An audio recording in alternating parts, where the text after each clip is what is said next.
suis entrepreneur, comme j'aime bien me définir, de la formation. Et bientôt un entrepreneur, on va dire, d'élite. À l'époque, j'avais 2 licences. Donc ça veut dire que je pouvais te faire travailler 2 voitures. 2 voitures, ouais. 2 fois, moi, je prenais. Après, je donnais ça à un autre chauffeur que je recrutais. D'accord. Donc j'essayais de créer un système. Donc j'ai gagné l'argent et j'ai perdu beaucoup d'argent. Avec le recul, quand je vois des gens ne pas faire les choses dont ils ont peur ou les choses qu'ils n'ont pas envie de faire, D'accord. en fait, c'est là le trésor. Oui. En réalité, tout le monde n'est pas fait pour entreprendre. De manière générale, que ce soit entrepreneur ou salariat, il faut que tu sais qui tu es. Vraiment, en fait. Bonjour à tous, j'espère que vous allez bien. Moi, en tout cas, ça va très bien. Alors aujourd'hui, on se retrouve pour une toute nouvelle vidéo.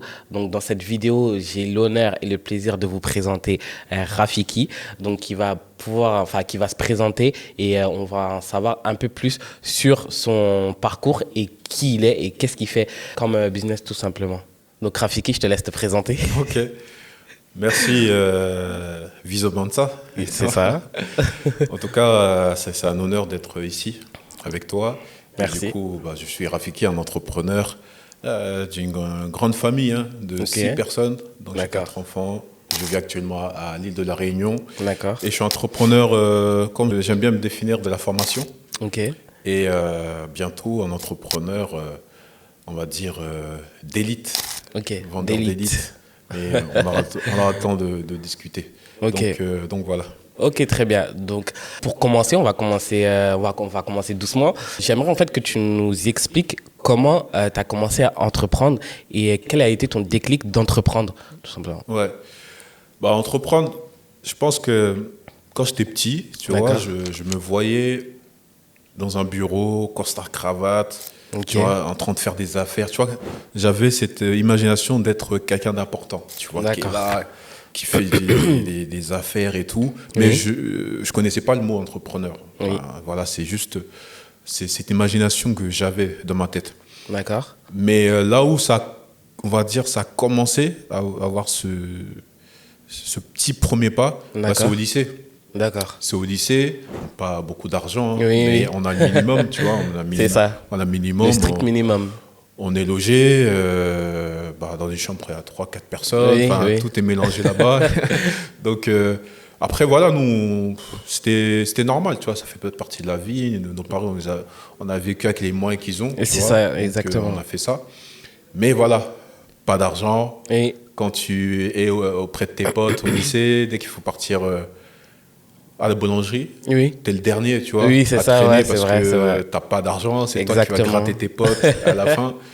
Donc, c'est cette frustration qui m'a amené, en fait, à commencer à réfléchir. Tu vois, à commencer à réfléchir, mais comment on peut faire de l'argent, tu vois. D'accord. Donc, t'es jeune, hein. Oui. Donc, ce que je commence à faire, c'est que t'essaies de voir la voie la plus rapide, tu vois, mais pas la mieux. Pas la mieux, en tout cas. Voilà. Donc, qu'est-ce que je fais?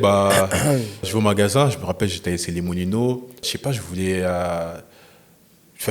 mes potes, à l'époque, ils avaient les Walkman, là, tu sais, les trucs à l'ancienne. Oui, les MP3 et tout ça. Voilà. Ouais. Non, il y avait encore les cassettes. Ok. Et du coup, voilà, mes parents, ils n'ont pas d'argent. Enfin, ils ont de l'argent, mais il faut payer le loyer. Oui. C'est la priorité. Exactement. Et du coup, tu te dis, une seule solution, c'est d'aller au magasin, de prendre le Walkman et de ressortir sans payer. De ressortir sans payer. Voilà. Donc, très mauvaise solution. Voilà. Je teste cette solution-là. Oui. Je me fais attraper. Ouais. Et je me fais déchirer. Ah ouais. Je me fais déchirer. Et là, je coche, tac, ça, c'est mort. C'est pas la bonne solution parce que j'ai vu le stress de ma daronne, elle n'était pas content. Et du coup, c'était pas la meilleure solution.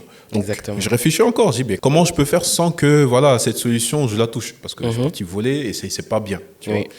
Donc, je réfléchis. Et à l'époque, il y a ma daronne, tu sais, les darons guinéens, africains, ils avaient goût. Go, tu vois, Michel, ma famille. Oui, ma famille, voilà. C'est les CD. Voilà. Donc, Go, si tu regardes cette vidéo, tu m'excuseras. Parce que vous allez comprendre pourquoi je m'excuse en avance. Du coup, je vois ces DVD, ils achètent et tout. Ils regardent à fond, tu vois. Et je me dis, mais attends, il n'y a pas un truc à faire? C'est copier ces DVD Oui. et après de le revendre à d'autres personnes. Revendre, ouais. Tu vois. Donc à l'époque, j'avais un ordinateur, je sais même pas comment il a apparu cet ordi. D'accord. Je crois, je me rappelle plus l'histoire de cet ordi, mais en tout cas, on avait un vieux ordinateur, mais qu'on pouvait graver. Quand je dis graver, copier des DVD. Oui. Bah, du coup, je me lance, je copie les DVD. D'accord. Je fais une super pochette Ah ouais. en couleur. Tu vois, je voulais vraiment être soigneux, tu vois. Oui, oui. Parce qu'en plus, à l'époque, il y avait les concurrents, il y avait les Indiens qui Oui, vendaient oui. dans les métros, là. Tu vois, Ils mettaient par terre. Voilà, ils mettaient par terre. Il y avait les concurrents. Donc, moi, je voulais voilà, faire un truc propre Oui. et aller chez les gens, tu vois. Je voulais pas D'accord. vendre comme les Pakistanais ou les Indiens, tu vois. Donc, je commence à faire ça. D'accord. Et je commence à... Bah, gros stress parce que je suis quand même à la base timide. Qui aime bien être seul, je n'aime pas trop la relation des gens. Et là, je sors vraiment de ma zone de confort. Parce que je vais toquer chez des gens, même si je les connais, mais c'est ma daronne qui les connaît. Mais oui. Toquer tout seul et aller vendre des DVD. Pour un but DVD. précis surtout. Aller vendre des DVD. Mais tu imagines le discours, tu te dis dans ta tête, qu'est-ce que je vais leur dire, comment ils vont me regarder. Tu as toutes ces peurs et tout de quelqu'un qui est archi timide, qui n'est pas habitué aux relations humaines, tu vois. Et du coup, j'y vais. Tu vois, ce manque d'argent, ces frustrations, c'était, je crois, plus fort que cette honte d'avoir un refus parce qu'ils ne voulaient pas mon DVD. Donc, je me rappelle, c'était dans le 18, non pas, dans le 20e. D'accord. J'y vais, je propose mes DVD et stressé de fou. Hein. Stressé de fou, en plus avec des filles et tout, il n'y a pas de garçons. Enfin, tu sens un peu bizarre, tu vois. Et du coup, là, je crois que je vends 1 ou 2 DVD. Et, à une personne. Après, je vois une personne, je commence à prendre la confiance. En mode, ouais, c'est bon, elle a pris. Je vais aller demander à l'autre qui est à côté et je lui dis, voilà, j'ai des DVD, est-ce que tu n'es pas intéressé? Elle me dit non, tu vois. Non, donc, bon, après, c'était bien dans le sens où j'ai quand même fait quelques ventes. Et j'ai eu un refus. Bon, au final, j'ai fait des ventes. Donc, c'est comme ça que je commence, en fait. D'accord. Et après, j'évolue. Enfin, quand je dis j'évolue, c'est-à-dire que je passe à simple vendeur à grossiste. D'accord, donc c'est-à-dire que tu as commencé à vendre tes CD seul, enfin en petite quantité. Ouais, je copiais et je les vendais moi-même. Ouais. Ok, et quand tu dis à devenir grossiste, c'est-à-dire? Grossiste, ça veut dire que je copiais beaucoup de DVD. D'accord. Et j'avais d'autres personnes qui vendaient pour moi. Ah, ok, d'accord. Donc tu étais le chef et en dessous tu avais tes commerciaux. La production, voilà. Après, j'avais des gens, des fois il y a des gens qui m'achetaient, après... ils fixaient le prix comme ils voulaient. Mais moi, j'avais mon tarif à moi. Après, ils se démerdaient, tu vois. Après, il y en avait d'autres, ils travaillaient un peu pour moi. D'accord, tu vois. Et c'est pour ça que je dis grossiste, parce que c'est comme ça que... Et tu avais quel âge à ce moment-là? Je ne suis pas fort en âge. Même moi, aujourd'hui, je ne sais même pas quel âge j'ai, en fait, tu vois. Je ne sais pas, je dois avoir peut-être 18, 19 ans. Je ne sais plus exactement. Franchement, je ne suis pas très fort. En tout cas, c'était la période du lycée. D'accord, C'est vraiment cette période du lycée avant l'université. Oui. Donc après, qu'est-ce qui se passe? En fait, j'arrête ce business. D'accord. Après, je me suis rendu compte, désolé, hein, parce que tu copies sans autorisation les droits d'auteur. Moi, bien sûr. J'avais essayé la première solution. C'était pas bon. Ça n'a pas marché. L'autre solution, je vois personne, je prends un DVD qui est là. Et en plus, quand je faisais du chiffre, je rachetais des DVD. Ah ouais? Je rachetais, je voulais pas, tu vois. Mais après, j'ai compris qu'en fait, il y a une espèce de droit d'auteur, tu peux pas copier les DVD et les vendre comme ça, tu vois. Et ensuite... Comment j'arrête, c'est qu'en fait, il y a beaucoup de choses parce que je gère mal aussi l'argent qui arrive. D'accord. Je donne un peu à ma daronne, super content. Et ce qui se passe, c'est que moi, je suis très, comment dire, je suis très respectueux des grands, tu vois, des grandes personnes, des tantis, des mamas et tout. Et en fait, il y a une daronne qui me fait une grosse commande. Ok. Je fais sa commande. D'accord. Elle m'envoie pas l'argent. Tu vois. Ah ouais. Et pour moi, une maman, que ce soit ma daronne ou pas, je m'en fous. Toutes les tantis, c'est nos daronnes. D'accord. Dans ma tête, c'était ancré qu'une maman ne peut pas traire ses enfants. Ouais. Pour moi, c'était impossible. Donc tu lui as fait confiance? Bah oui, parce qu'il y avait d'autres daronnes avec qui je travaillais. Ça se passait bien. Même si des fois, il y avait des trucs, mais c'est rien parce que ça fait partie du business. Mais ça se passait super bien de manière générale, tu vois. Mais quand j'ai eu cette trahison, ça m'a fait mal. Ça m'a fait trop mal parce que je dis comment une daronne, elle peut trahir son fils. C'est ça, exactement. Et en plus, ça m'a raconté des histoires. Ouais, les DVD que tu m'as envoyés, ça marche pas. Bref. Des histoires, tu vois.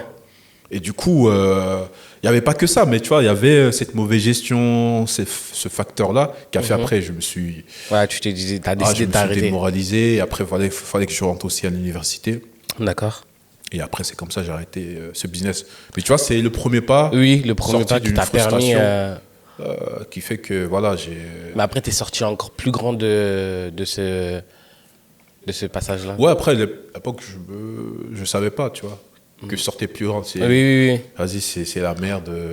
Oui, donc à cette époque-là, dans ta tête, t'étais pas encore en mode entrepreneur, pour toi. Bah, ça touchait l'entrepreneuriat, mais je savais pas. Oui, Moi, mais juste pour toi, là pour faire de l'argent. oui, pour faire de l'argent. Ok, d'accord. Moi, le truc d'entrepreneuriat, je ne connaissais pas la définition, mais c'est avec le recul, là, quand tu me dis, bah, ça fait partie des chemins où j'ai fait le premier pas. Ok, et du coup, après, tu es parti à l'université. Et quelle a été la chose que tu as entrepris en sachant que tu étais dans l'entrepreneuriat? Bah, en fait, après cet épisode-là, bah, du coup, j'arrête. Enfin, j'entreprends pas. Hein. J'ai ma daronne qui fait les marchés et tout. Je l'aide à se développer sur le marché à Paris. D'accord. Et ensuite, je me marie. Ok. Je sors de l'Île-de-France à Nantes. D'accord. Et quand je vais à Nantes, je fais de l'intérim dans la logistique. Et après, j'ai mon pote qui me parle de Uber à l'époque. Uber, ok. Il me parle de Uber. Et à cette époque-là, vu que j'avais déjà des enfants, j'avais acheté une voiture. Parce que tu sais, dans les provinces, tu n'as pas de voiture, c'est compliqué. Et du coup, en plus, j'avais des jumeaux, donc il fallait un peu de place. Donc, j'avais acheté une voiture. Et à l'époque, il y a mon pote, un de mes meilleurs potes, il m'appelle, il me dit, ouais, il y a Uber. Il me montre l'application et tout. Il a dit, vas-y, tu peux t'inscrire et faire de l'argent. Donc, il fallait conduire des gens d'un point A à un point B. Un point B, ok. Donc, je teste, je m'inscris. À l'époque, il n'y avait pas un Nantes, donc du coup, j'étais obligé de monter à Paris. Ok. Et je fais un week-end, je sais pas, je réussis à faire 200 €, 300 € comme ça dans ma poche, tu vois. Et c'est là que je rentre dans notre... Enfin, on va dire... Là, c'était juste un complément, parce que la semaine, j'étais en intérim. Oui. Après le week-end. Après, tu partais le week-end à Paris. Vendredi, le soir, je bougeais à Paris. Après, dimanche soir, je revenais. Après lundi, je commençais en intérim. Tu vois. Et ensuite, bah, Uber, bah, tu connais l'histoire, hein, les taxis, les grèves.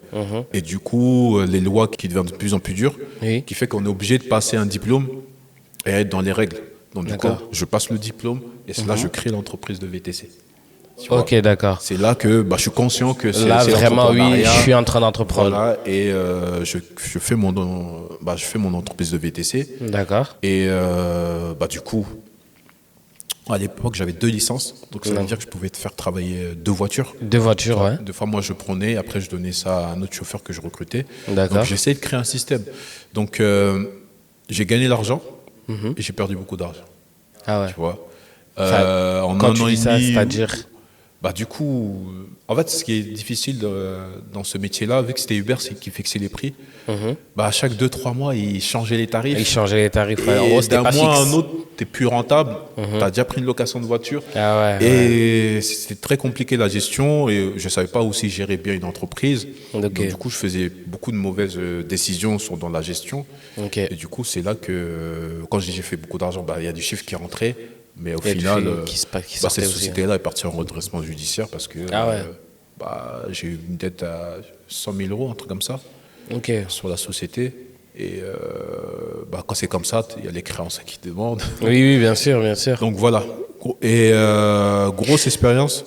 Oui, ce que j'allais dire, difficile. Très surtout. Difficile parce que là, tu as ouvert une société, il y a la structure, tu déclares un peu partout. C'est très, très, très difficile.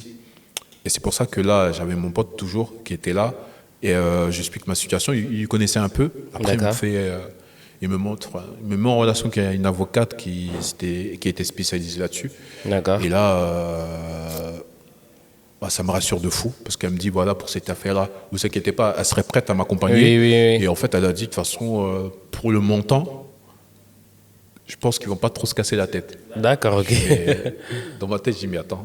C'est 100 000 € quand même. 100 000 € quand même, tu vois. Elle m'a dit non, il y a des affaires à plusieurs millions au tribunal. C'est pas pour 100 000 € qu'ils vont venir. Voilà, tu vois, il y a des affaires c'est plus, tu vois. Ok. Et c'est là que ça m'a débloqué quelque chose parce que malgré c'était hyper difficile parce que voilà, j'avais pas des rentrées d'argent suffisamment régulières. J'avais cette épreuve à gérer. Donc, avoir cette nouvelle, tu te dis, mais purée. Donc, ça veut dire que je peux recommencer. Oui, je peux recommencer. Et là, c'était la chance, quoi. Donc, le temps de faire cette transition, bah, je me lance dans le convoyage.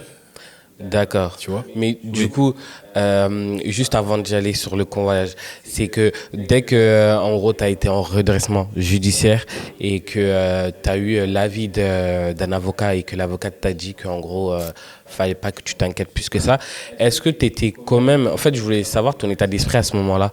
Parce que quand tu es parti en redressement judiciaire, est-ce que c'est juste le fait que l'avocat t'ait dit en gros que tu ne devrais pas t'inquiéter parce qu'il y a des affaires plus importantes que ça? C'est grâce à ce que l'avocat t'a dit que en gros tu t'es relevé aussi rapidement ou il y a eu un autre impact? C'est ça, c'est d'être entouré avec d'autres entrepreneurs, parce que je parle avec d'autres entrepreneurs, et aussi m'expliquer des situations des fois encore pires que moi. Oui, pire. Je fais OK. Et il y a aussi l'avocate aussi qui m'a aidé. Oui. Mais avant ces rendez-vous-là, j'étais en mode je suis un mauvais mari, regarde, tu mets ta famille dans la merde. Enfin, tu te remets en question de manière profonde, quoi. Tu dis, regarde, à cause de toi, tu mets une famille, ta propre famille dans la merde. Oui.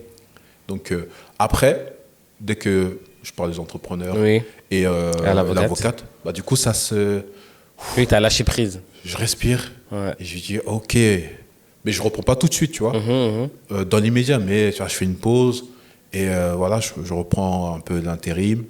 Et pendant l'intérim, je découvre le convoyage. D'accord. Le convoyage, ce n'était pas une entreprise, c'était juste indépendant. C'est-à-dire que tu déplaces un véhicule à un point B, mais il n'y a pas de... Il n'y a pas, en gros, y a pas de personne à l'intérieur, c'est juste tu déplaces le véhicule. Ok. Donc, je crois que c'est mon frère qui m'en parle de la plateforme, parce qu'à l'époque, on essayait de trouver du business à faire avec le VTC. D'accord. Je crois qu'on s'était inscrit sur la plateforme, mais après, on a oublié, et après, il m'a rappelé. Bref. Et du coup, je me lance là-dessus. Pareil, je fais à peu près comme... comment ça s'appelle déjà, les DVD. D'accord. Je commence tout seul, après je crée une équipe. Ok. Donc le convoyage, c'est pareil. Au début, je fais convoyage tout seul. Moi-même, je déplace. Oui. Et ensuite, je vois la perte de temps toute la journée. Tu fais Nantes-Bordeaux, mais ça te bouffe toute la journée. Pour quoi, 100 €, 150 €, un truc comme ça. Tu vois? Et je me dis, mais non, comment je peux faire plus? Parce que j'avais pas de revenus. Comment je peux faire plus pour que j'ai un mois, un SMIC qui rentre?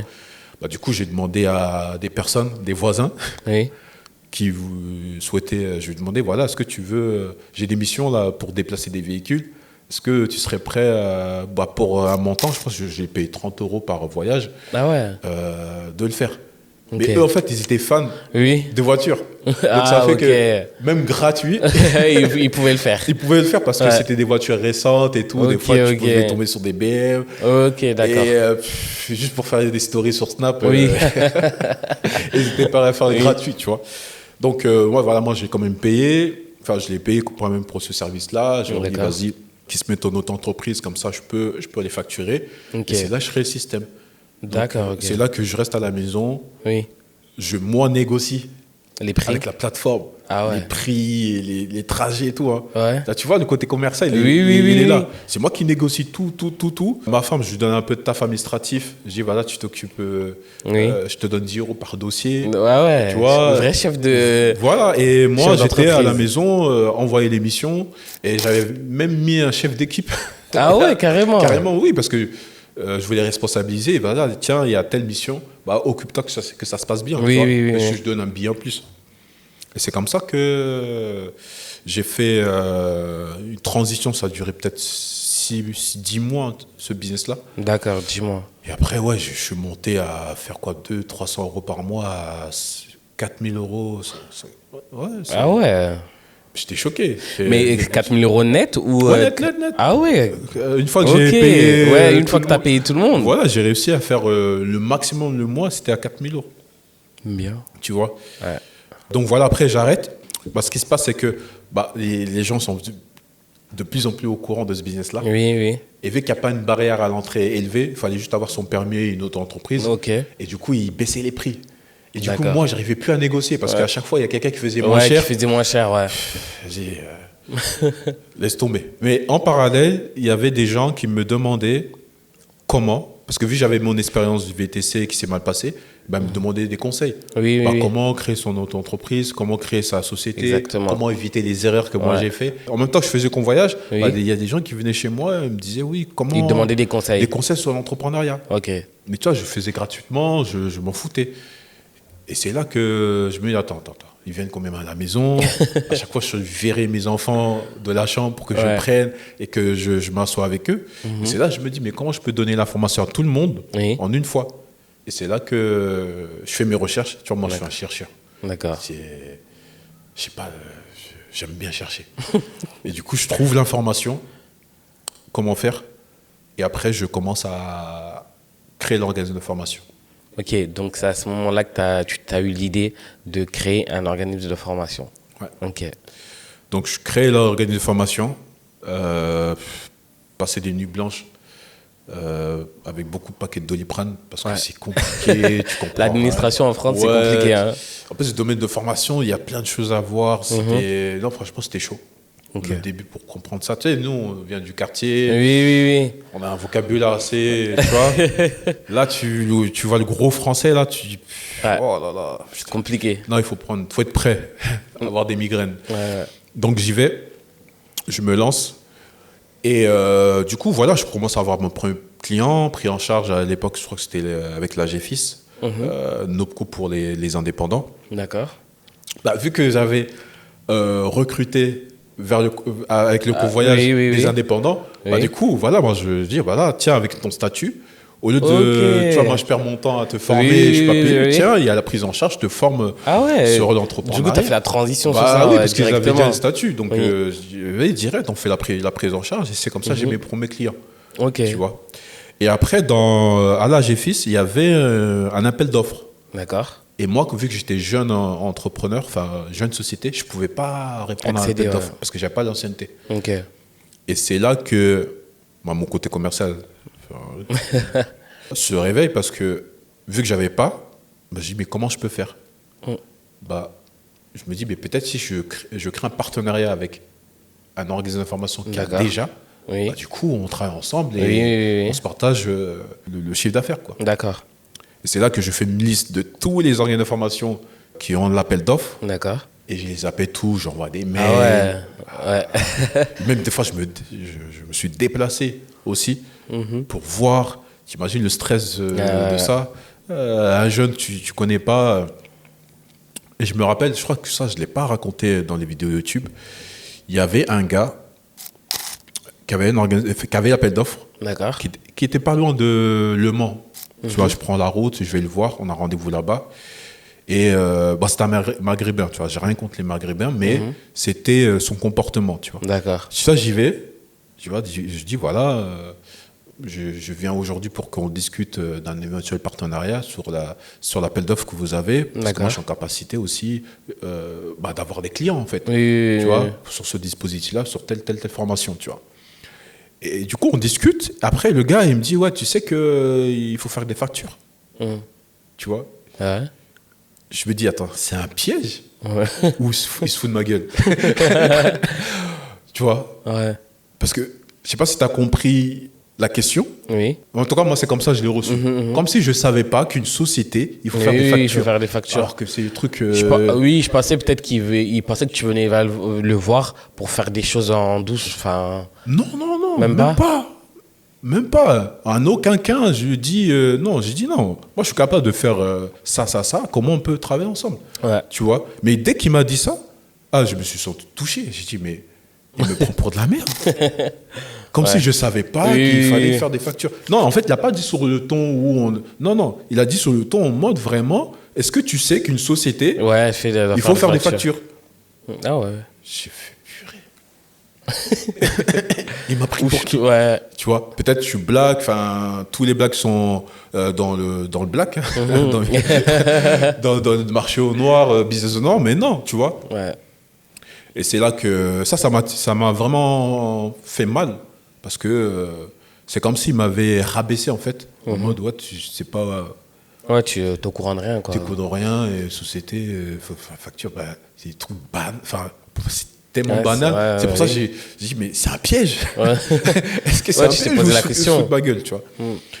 Et du coup, pareil, échec, on ne travaille pas ensemble. Ok. Et après, du coup, je me décourage un peu.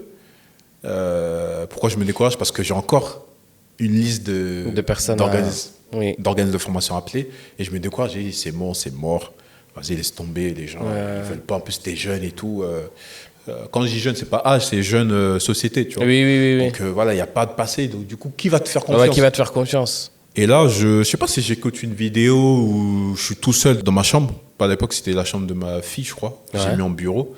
Et là, je sais pas, il y a une voix, enfin, il se passe un truc où je me dis, mais là, t'as pas envie de les appeler.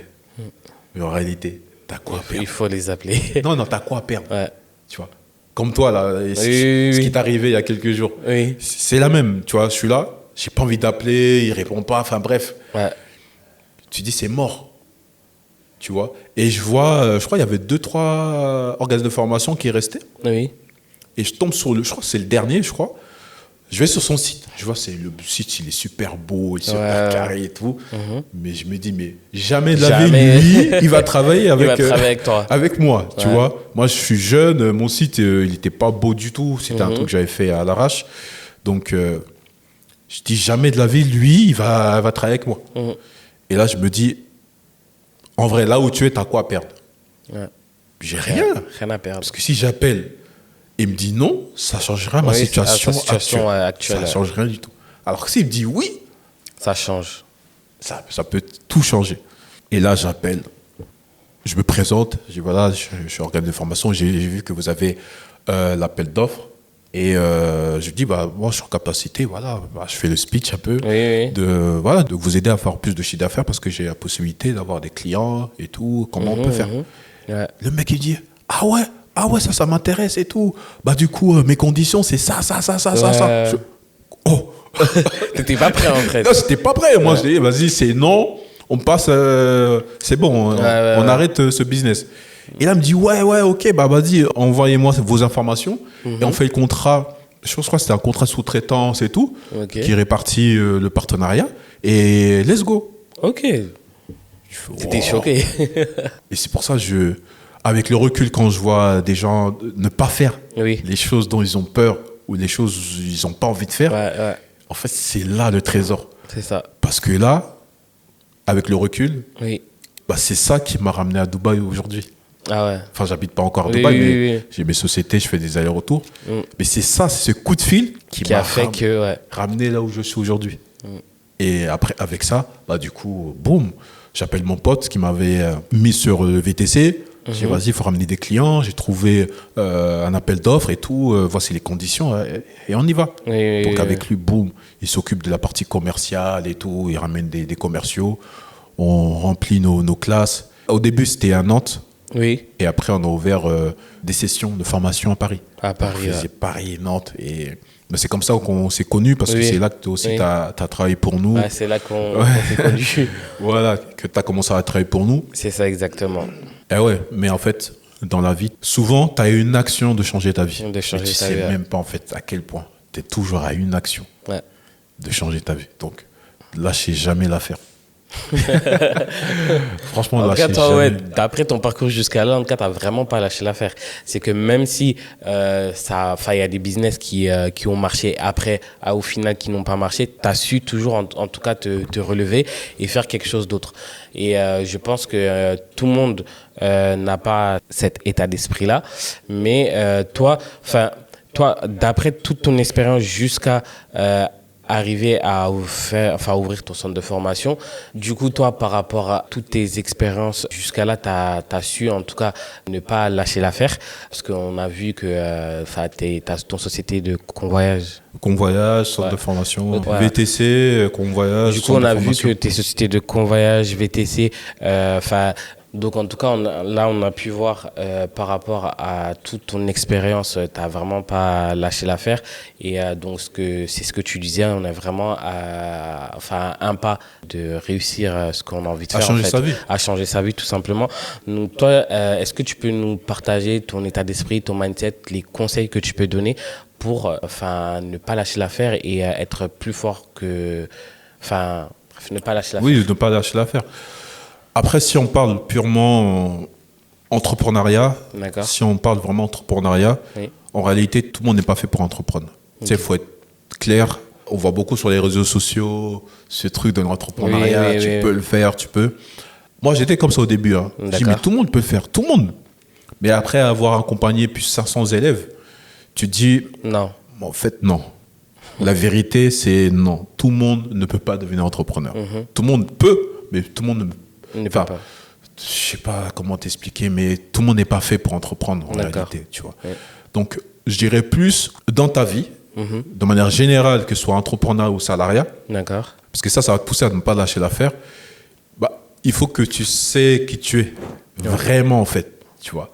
Accepter ta part de beauté, de lumière, comme on vient de dire, et ta part d'obscurité. Oui. Mais c'est d'accepter ces deux choses que tu as. Ouais. Souvent, on n'accepte que la part de lumière et on essaie de cacher, pas accepter la part d'obscurité qu'on a en nous, tu vois. Oui.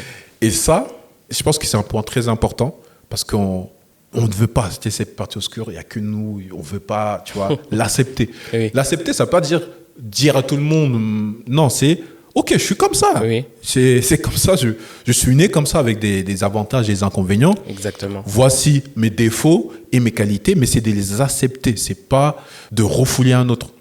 Et du coup, quand tu sais qui tu es et tu acceptes qui tu es entièrement, parce que tu n'es pas un humain parfait, après, c'est savoir quelle est ta vision de la vie au final, tu vois. Comment tu te vois dans la personne idéale, futur, la meilleure personne, la meilleure version de toi-même.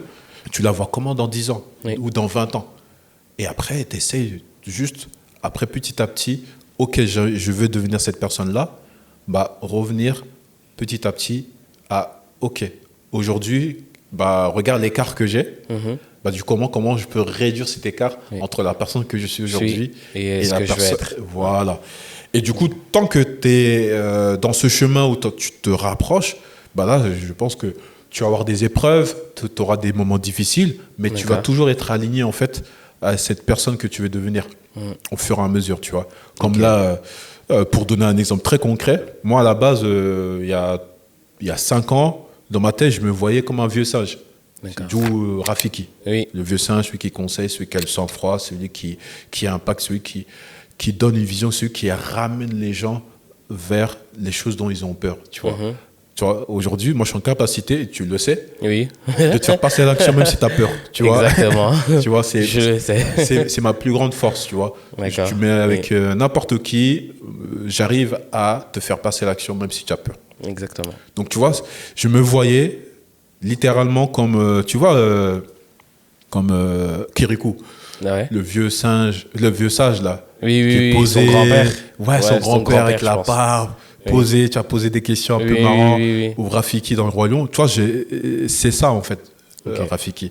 Et du coup, je me voyais être en contrôle sur moi, à manger tous les 2-3 jours, tu vois, vraiment être en jeûne permanent. Et du coup, il y a 5 ans, je ne faisais pas le jeûne, je mangeais comme tout le monde. Mais au fur et à mesure, aujourd'hui, je mange qu'une fois par jour. Une fois par jour, tu vois. Donc, dans 2 ans, 3 ans, peut-être là, je vais manger une fois tous les 2 jours. Jusqu'à petit à petit. À être ce personnage que je veux être. C'est ce que je veux dire. Mais après, il ne faut pas se presser, il faut y aller au fur et à mesure, mais toujours faire les choses qui font le plus peur. Je pense que ça, pour finir cette vidéo, c'est le vrai secret de ta propre réussite. Ce n'est même pas la réussite des autres que tu vois. Ferme tes yeux par rapport à la réussite des autres, regarde-toi pour avoir ta propre réussite. Fais le maximum de choses dont tu as peur. Donc tu as peur. Et tu verras que là, tu vas avoir la porte magique. La grande porte. Magique. Voilà. Donc on va finir sur ces belles paroles-là. En tout cas, merci beaucoup d'être passé sur ma chaîne YouTube. En tout cas, c'est un honneur pour moi que tu es passé sur ma chaîne YouTube parce qu'il faut savoir qu'on travaille ensemble sur d'autres projets. Et c'est quelqu'un que je regardais aussi sur YouTube parce qu'il faut savoir qu'il a aussi sa chaîne YouTube. Donc aujourd'hui, moi, j'ouvre ma chaîne YouTube grâce à lui d'un côté parce qu'il me fait sortir de ma zone de confort. Et j'ai le plaisir de l'avoir sur ma chaîne aujourd'hui. Donc n'hésitez pas à aller sur sa chaîne YouTube. Vous allez avoir plein de vidéos sur plein de thèmes différents. Et n'hésitez pas à laisser des commentaires, à envoyer des pouces bleus et à suivre, tout simplement. Likez, commentez, voilà. Merci en tout cas d'avoir suivi cette vidéo et on se dit à la prochaine en tout cas. Ok, ciao.